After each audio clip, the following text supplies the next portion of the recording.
La parole est à Monsieur Pascal Brindeau pour le groupe UDI et indépendant pour 5 minutes.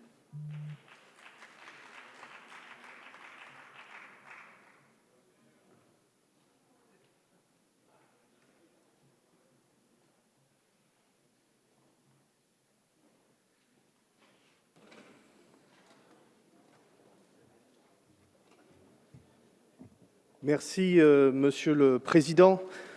Mesdames et Messieurs les ministres, à mon tour et avec mes collègues du groupe UDI, je voudrais dire l'effroi qui est le nôtre, la colère qui nous saisit face à l'horrible attentat qui vient de nouveau de se dérouler à Nice. Et nous avons évidemment une pensée pour les 3 victimes, les blessés, leurs familles et l'ensemble des habitants de la ville de Nice qui payent un tribut trop lourd au terrorisme islamiste. La République ne doit pas faillir et agir désormais vite. Le Premier ministre s'est exprimé à la suite de la déclaration du Président de la République d'hier soir.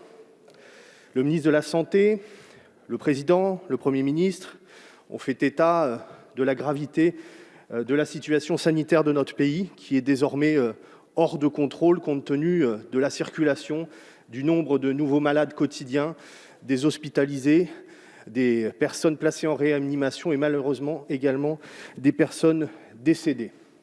Ainsi, cette situation marque un échec collectif, le vôtre, mesdames et messieurs les représentants du gouvernement, qui trop souvent depuis le dit confinement est dans la réaction et pas suffisamment dans l'anticipation.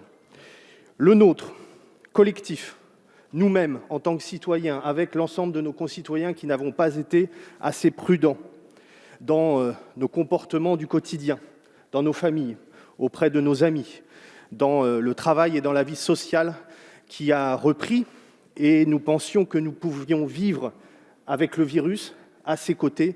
Nous savons aussi que nous pouvons mourir avec le virus et à ses côtés.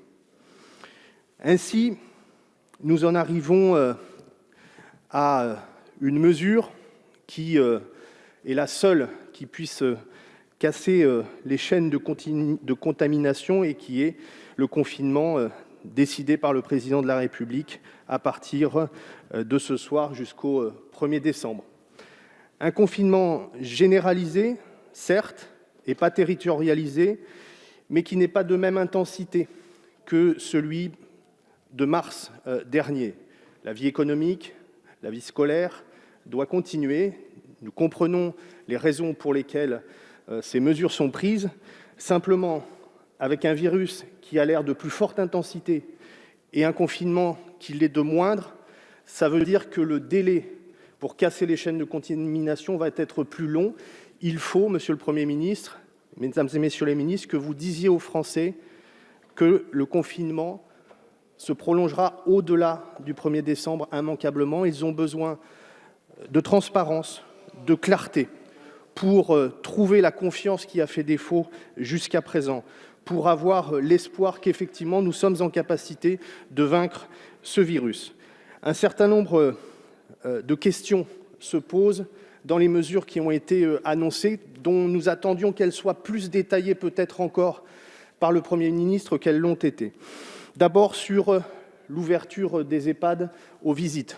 Si nous comprenons l'humanité qui est derrière cette mesure, est-ce qu'il n'aurait pas été plus prudent, et notamment pour les personnels soignants auprès de qui nous avons évidemment une pensée, pour commencer à s'organiser, parce que ce sont des organisations très différentes, des moyens à mettre en œuvre très différents, et le risque qui est celui d'une contamination dans un EHPAD est extrême. Et nous proposions peut-être que cette mesure ne s'applique que dans 15 jours ou 3 semaines. Et s'agissant de l'école qui doit continuer, aujourd'hui on nous dit qu'un protocole nouveau va être mis en place, le masque à partir de 6 ans.